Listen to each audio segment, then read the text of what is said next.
जय हिंद साथियों, स्वागत है आप सभी का पीवी क्लासेज में। दोस्तों, काफ़ी साथियों के कमेंट आ रहे थे कि सर ब्लॉक टीचिंग की डायरी किस प्रकार से बनाएं, जो इंटर्नशिप की जो डायरी है वो किस प्रकार से बनानी है, उसके लिए भी एक वीडियो बनाकर बताइए। तो इस वीडियो में हम देखेंगे कि ब्लॉक टीचिंग इंटर्नशिप वाली जो डायरी होती है वो किस प्रकार से संपूर्ण डायरी आपको बनानी है। तो अंत तक बने रहेगा हमारे साथ। दोस्तों, यदि आपने अभी तक हमारे चैनल को सब्सक्राइब नहीं किया तो सबसे पहले सब्सक्राइब कर लीजिएगा और बेल आइकन दबा लीजिएगा ताकि सबसे पहले वीडियो का नोटिफिकेशन सबसे पहले आपको मिल सके। दोस्तों, अगर आपको किसी भी प्रकार की समस्या आ रही है तो आप हमें इंस्टाग्राम पर फॉलो कर सकते हो, जिसकी लिंक डिस्क्रिप्शन में दी हुई है और वहाँ पे मैसेज कर सकते हो। दोस्तों, हमारे टेलीग्राम चैनल से जुड़ने के लिए लिंक डिस्क्रिप्शन में दी हुई है, तो वहाँ से जाके हमारे टेलीग्राम चैनल से भी जुड़ सकते हो। तो शुरू करते हैं, ब्लॉक टीचिंग डायरी किस प्रकार से बनाएं। तो ब्लॉक टीचिंग डायरी, विद्यालय अनुभव कार्यक्रम डायरी सेम ही होती है दोनों डायरी लगभग।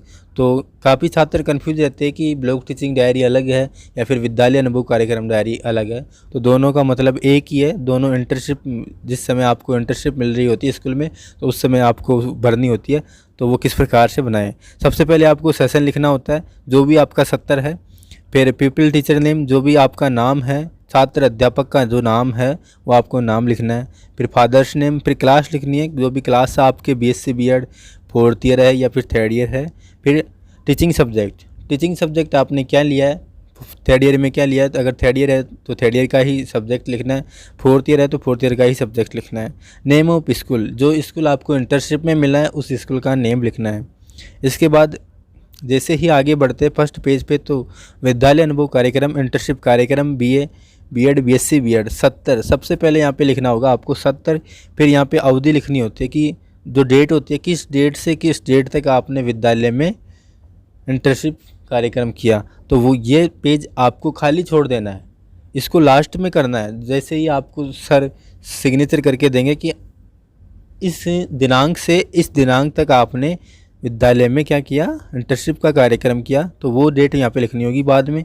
फिर विद्यार्थी शिक्षक नेम, यानी आपका नेम, पिता का नाम, फिर अनुक्रमांक, जो भी रोल नंबर है, और पूर्णांक 50 का होता है, और जिसमें से आपके जो स्कूल के प्रधानाध्यापक है वो नंबर देंगे कि आपने कैसा पढ़ाया, 50 में से कितने नंबर के लायक हो, तो ये नंबर है। और यहाँ पर फिर हस्ताक्षर हो जाते हैं प्रधानाचार्य के। इसके बाद आगे बढ़ते हैं विषय सूची, और यहाँ पे लगभग 17 पॉइंट दिए हुए हैं, और यही 17 पॉइंट पूरी डायरी में है। तो वो उनकी विषय सूची दी हुई है कि क्या क्या है डायरी में। जैसे इंटर्नशिप परिचय है, सघन पाठ योजना है, विद्यालय अवलोकन रिपोर्ट है, विद्यालय प्रतिवेदन है, विद्यार्थियों के समूह से बातचीत है। तो ये सारे 17 पॉइंट है। तो ये सारे पॉइंट है, हमें सारे भरने हैं। इसके बाद है संकेतिका। तो इसमें क्या करना है दोस्तों, इसमें हमारे सघन पाठ योजना बनती है इस डायरी के अंदर, तो उनके बारे में हमें लिखना है। क्या लिखना है, यहाँ पे सबसे पहले दिनांक लिखनी है, जिस दिनांक को आप लेसन प्लान प्रस्तुत करते हो। प्रकरण लिखना है, प्रकरण में क्या आएगा, जो टॉपिक आप सघन पाठ योजना बनाओगे, जिस टॉपिक की आपने सघन पाठ योजना बनाई है, तो प्रकरण में टॉपिक लिखना है। जिस विषय में आपने प्रस्तुत किया है, जिस कक्षा में प्रस्तुत किया और जिस दिनांक को प्रस्तुत की है वो दिनांक लिखनी है। और यहाँ पर फिर पर्यवेक्षक के हस्ताक्षर हो जाते हैं। तो यहाँ पे लगभग इसमें 15 या 20 लेसन प्लान दिए होते हैं, तो उनके नाम लिखने, प्रकरण, टॉपिक, क्या क्या टॉपिक आपने लिया है, और आपके कौन से सब्जेक्ट है वो सब्जेक्ट लिखनी है, और किस दिनांक को आप प्रस्तुत कर रहे हो। सघन पाठ योजना होती है। अब कई छात्र इसमें कंफ्यूज रहते हैं कि सर सघन पाठ योजना में क्या बनाते हैं, इसमें क्या बनाएं, इसमें लेसन प्लान भी नहीं आएगा पूरा। तो इसमें कुछ ही नहीं है। सबसे पहले आपको विद्यालय का नाम लिखना है, फिर कक्षा का नेम लिखना है, फिर दिनांक लिखनी है, और इसके बाद विषय लिखनी है, और इसके बाद कालांश, प्रकरण, समयावधि।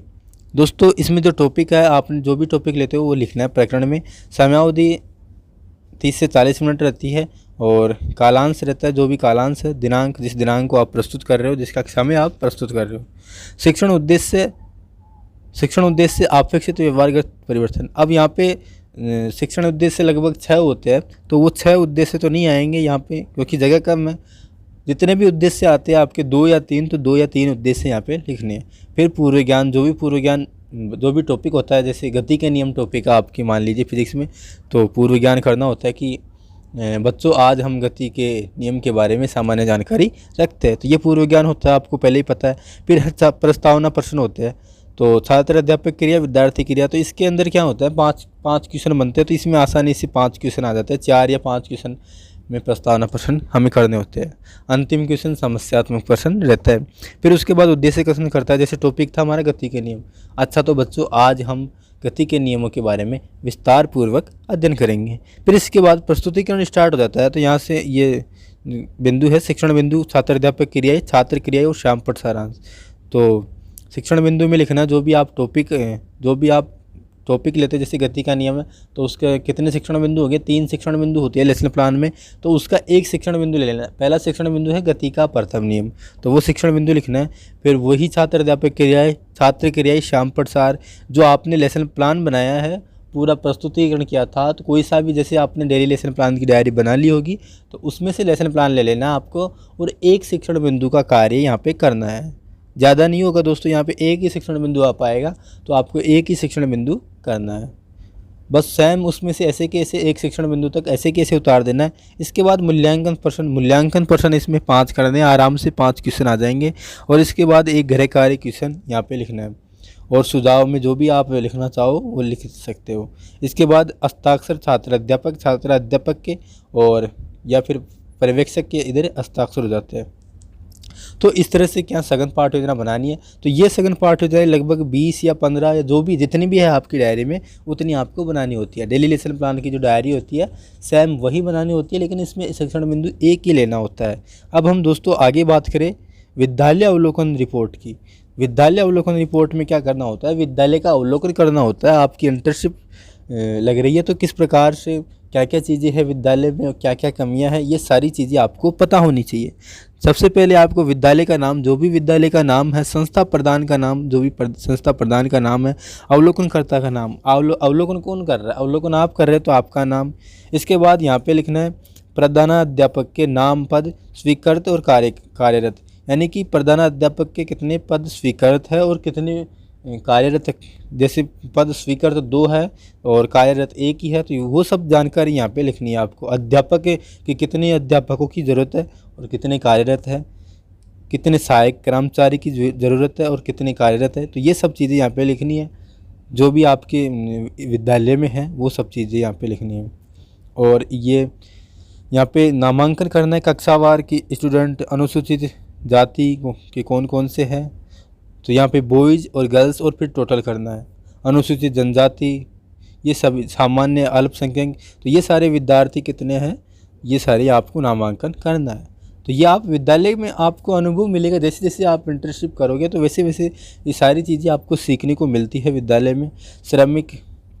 श्रमिकों की संख्या, व्यापारी, नौकरी पेशा, अन्य विद्यार्थियों के जो माता पिता है उनमें कितने के विद्यार्थियों के माता पिता श्रमिक है, कितनों के व्यापारी है, कितनों के नौकरी पेशा है, कितनों के अन्य है, ये सारी चीज़ें लिखनी है। दोस्तों ये आसानी से भर सकते हो आप, कोई भी समस्या नहीं है, मैं मानता हूँ। अब यहाँ पे देखो ड्रॉप आउट होने वाले विद्यार्थियों की कक्षावार संख्या, तो ये आप चाहो तो आपके जो प्रधानाध्यापक है जिस स्कूल में आपको इंटर्नशिप मिली है उन प्रधान अध्यापक से जो पुराना रिकॉर्ड है वो रिकॉर्ड ले सकते हो और उस रिकॉर्ड के अनुसार देख के उसमें से बना सकते हो आसानी से। और ये सब चीज़ें बरामदे कितने हैं, चारदीवारी कितने, खेल मैदान कितने हैं, ज़रूरत नहीं है कि इनको भी बताना पड़ेगा कि ये कैसे बनना है। इसके बाद ये विद्यालय भवन, स्वयं विद्यालय की स्थिति हाँ या नहीं, विद्यालय भवन नामांकित विद्यार्थियों की संख्या के अनुसार पर्याप्त है हाँ या नहीं, तो ये सब चीज़ें आपको स्वयं को भरनी है। अब दोस्तों इसमें क्या कई छात्र क्या करते हैं कि किसी दूसरे की लेते हैं और उसकी कॉपी कर देते हैं, जबकि उसने तो जो जिसकी कॉपी की है उसने खुद ने अवलोकन किया है, खुद की स्कूल का अवलोकन किया है, तो आप ऐसे किसी क्यों भर रहे हो। कई बार चेक कर लेते हैं डायरी तो पता चलता है फिर कि सेम है दोनों की, तो कई बार तो क्या डिस्ट्रिक्ट भी अलग लिख देते हैं, जबकि उसको स्कूल खुद के डिस्ट्रिक्ट में मिली है, उसने दूसरा डिस्ट्रिक्ट भर रखा है। तो ऐसे नहीं करना है दोस्तों, आपको आराम से बनाना है। और फिर भी अगर आपके कुछ समझ में नहीं आता है तो काफ़ी सारे वीडियो बने हुए मिल जाएंगे आपको, विद्यालय अनुभव कार्यक्रम के पहले से ही चैनल पर अपलोडेड है, और वहाँ पे जाके देख सकते हो कि आप ये एक एक बिंदु बताया गया है वहाँ पे कि इसमें क्या भरना है, इसमें क्या भरना है, आसानी से वहाँ पे समझ में आ जाएगा। लेकिन वहाँ पे विद्यालय अनुभव कार्यक्रम लिखा हुआ है। आपको ये नहीं सोचना है कि ये डायरी अलग है, विद्यालय अनुभव कार्यक्रम की और ब्लॉक टीचिंग डायरी दोनों सेम ही है, तो वहाँ से जाके आप ये सब चीज़ें देख सकते हो।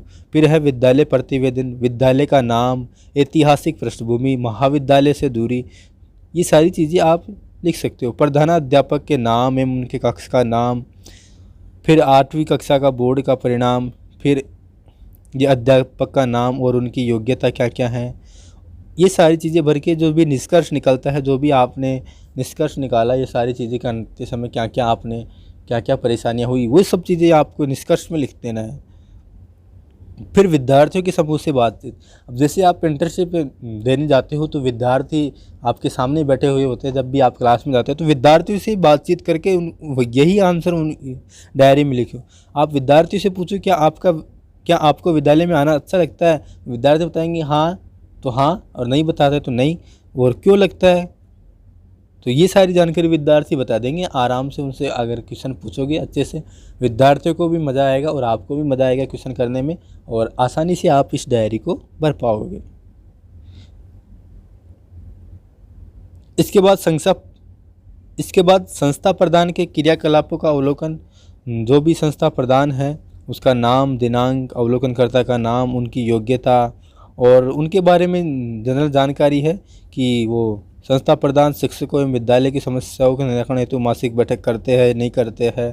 तो ये सारी चीज़ें आपको, जैसे ही 1 महीने की इंटर्नशिप मिली है या फिर 4 महीने की इंटर्नशिप मिली है, तो उसके दौरान आपको सब चीज़ें पता चल जाती है और ये सब चीज़ें आपको भरनी है। फिर यहाँ पे आपके गांव या शहर की जानकारी होती है। जो भी आपका गांव है दोस्तों, उनका नाम लिखना है, तहसील, ज़िले का नाम, ये आसानी से भर सकते हो, कोई भी दिक्कत नहीं है। फिर भी इसमें दिक्कत आती है तो इसका भी वीडियो हमारे विद्यालय अनुभव कार्यक्रम के जो पार्ट बने हुए, पार्ट 1, 2, 3, 4, तो उनमें आसानी से आप देख सकते हो। वहाँ पे एक एक बिंदु समझाया गया है। अब विद्यालय एवं समुदाय का संबंध, विद्यालय का समुदाय से क्या संबंध है, तो ये सारी चीज़ें आपको आसानी से पढ़ सकते हो। और यहाँ पे कुछ बिंदु आ जाते हैं जो पढ़ सकते हो, आप आराम से बैठ के पढ़ सकते हो। मैं आगे बता देता हूँ आगे क्या करना है। अब दोस्तों आगे आ जाता है नवीन विद्यार्थी प्रवेश आवेदन पत्र। कोई भी न्यू स्टूडेंट है तो उसका प्रवेश किस प्रकार से लेना है, तो ये हमने वीडियो बना दिया, वहाँ से देख सकते हो। या फिर आपके जो प्रधानाध्यापक है उनसे रजिस्टर लेके, पुराना रिकॉर्ड लेके, कार्यालय उपयोग हो तो ये सब चीज़ें पुराने रिकॉर्ड लेने हैं, टीसी वाले ये सब पुराने रिकॉर्ड ले लेने। अपने जो भी प्रधानाध्यापक है उनसे छात्र प्रवेश पंजिका, तो वहाँ से ऐसे कैसे आपको उतार देना। सेम पैटर्न के आधार पर आपको ये क्या मिल जाते हैं, ये डायरी, जो डायरी में है सेम पैटर्न के रजिस्टर आपको प्रधानाध्यापक के पास मिल जाते हैं। तो जैसे जो रजिस्टर चाहिए आपको, जैसे न्यू एडमिशन के चाहिए या फिर अटेंडेंस का चाहिए या फिर जो भी चाहिए आपको, तो वो आप अपने प्रधानाध्यापक से ले सकते हो और आसानी से इस डायरी को बना सकते हो।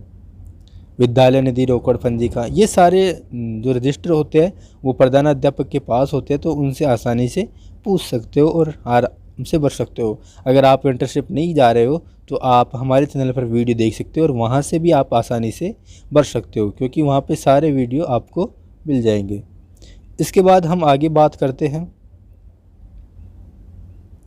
तो ये सारी चीज़ें हैं, मतलब कि पूरी चीज़ें आपको सीखने को मिल जाएगी इसमें, कि रिज़ल्ट कैसे बनता है, परीक्षा परिणाम कैसे बनता है, किस प्रकार से आपको नंबर देने होते हैं, किस प्रकार से मार्कशीट बनेगी, किस प्रकार से सारी चीज़ें आपको यहाँ पे सीखने को मिल जाएगी। और जो जैसे प्रार्थना पत्र लिखना है या फिर छुट्टी लेनी है अवकाश के लिए, तो वो सारी चीज़ें आप यहाँ पे भर सकते हो। इसके बाद आगे जो अध्ययन करते हैं व्यक्तिक अध्ययन प्रविधि की, केस स्टडी टेक्निक की डायरी आती है इसमें। तो केस स्टडी टेक्निक में क्या होता है, इसमें कई कॉलेजों में तो ये डायरी अलग से दी जाती है, केस स्टडी की डायरी, तो उसमें बनानी होती है, केस स्टडी करनी होती है। इसमें विद्यालय अवलोकन वाली डायरी में दे दी केस स्टडी वाली डायरी भी, तो अच्छी बात है, कोई दिक्कत नहीं है, इसमें आप आसानी से बना सकते हो। तो इसमें क्या करना होता है, केस स्टडी डायरी में ये जो नॉर्मल बिंदु है ये पढ़ लेने हैं।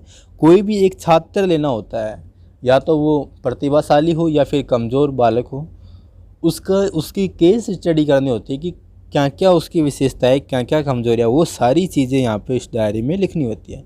जैसे अगर डायरी नहीं मिलती है, अगर ये विद्यालय अवलोकन वाली डायरी में केस स्टडी नहीं होती है, अलग से डायरी होती है, तो उसमें क्या करना होता है, आपको ये जो बिंदु लिखे हुए हैं यहाँ पे, वो बिंदु आपको लिखने होते हैं और केस स्टडी डायरी बनानी होती है। लेकिन इसमें पहले से ही दिए हुए हैं बिंदु, तो हमें तो भरना ही है। सबसे पहले नाम लिखना है, जिस भी छात्र का आप केस स्टडी करोगे, पिता का नाम, पिता का व्यवसाय, स्थायी निवास स्थान, ये आसानी से भर सकते हो आप सब। कोई भी बच्चा ले लेना है आप, को लगता है कि ये प्रतिभाशाली है या फिर ये कमज़ोर है, तो उनको खड़ा करना है और उनसे ये सब चीज़ें बातें पूछनी है। उनका जन्म स्थान, बालकों ने माँ का दूध पिया है या फिर बाहर का, बैठने की आयु, चलने की आयु, ये सारी चीज़ें आसानी से भर सकते हो। और फिर बालक से ही क्वेश्चन करोगे कि क्या बालक से उसके माता पिता स्नेह करते हैं, क्या वे बालक को सदैव प्रोत्साहन देते हैं, तो ये आसानी से उनसे पूछकर केस स्टडी की डायरी। दोस्तों अगर ये भी डायरी में भी आपको प्रॉब्लम आती है कि किस प्रकार से हमारे कुछ समझ में नहीं आ रहा है केस स्टडी की डायरी, तो इसका भी एक अलग से वीडियो बना हुआ है, केस स्टडी की डायरी किस प्रकार से बनाए। तो हमारे चैनल पर जाके देख सकते हो केस स्टडी की डायरी किस प्रकार से बनानी है। तो इस तरह से आपकी ये डायरी पूरी कंप्लीट होती है, ब्लॉक टीचिंग की डायरी। तो कुछ भी नहीं है, सेम वही पैटर्न है, ये आसानी से आप स्वयं भी बना सकते हो। दोस्तों अगर फिर भी आपकी समझ में नहीं आती है तो आप हमारे चैनल पर जाकर विद्यालय अनुभव कार्यक्रम के जो पार्ट 1, 2, 3, 4 है वीडियो है, तो वो जाके देख सकते हो। या फिर थोड़े दिनों बाद मैं यह डायरी जब बना लूँगा तो इसका पूरी का भी वीडियो डाल दूँगा। और PDF के लिए आप हमारे टेलीग्राम चैनल से जुड़ सकते हो और वहाँ पे जो भी न्यूज़ होती है वो भी आ जाती है। धन्यवाद। जय हिंद, जय भारत।